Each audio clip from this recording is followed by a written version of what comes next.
600 கோடி ரூபாய் உங்க பேர்ல உங்க மாமனார் எழுதி வச்சதுனால மட்டும்தான் நீங்க இன்னைக்கு தமிழ்நாட்டில் இந்தியால நீங்க டாப் 3வது இடத்துல இருக்கீங்க எம்எல்ஏவா.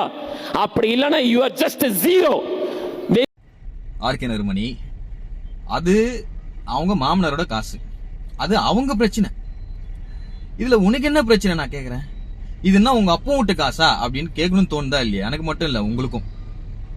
எங்க இப்போ எங்க மாமனார்கிட்டயோ மாமா கிட்டயோ நான் காசு வாங்குறேன் அப்படின்னாக்கா, கொடுக்கல அப்படின்னாக்கா அதை நாங்க பேசிக்க போறோம். 3வது ஆளு முண்டம் நீ ஏண்டா வர உள்ள அப்படின்னு கேட்கணும்னு தோணுதா இல்லையா?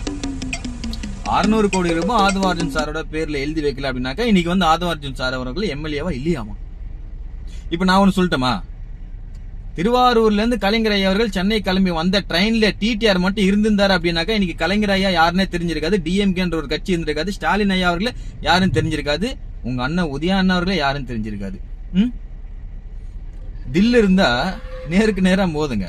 அதை விட்டுட்டு இந்த மாதிரி வந்து இந்த நக்கல் நையாண்டி பர்சனல் அதெல்லாம் அதை வச்சுதான் நீங்க எல்லாம் ஜெயிக்க முடியும்ல.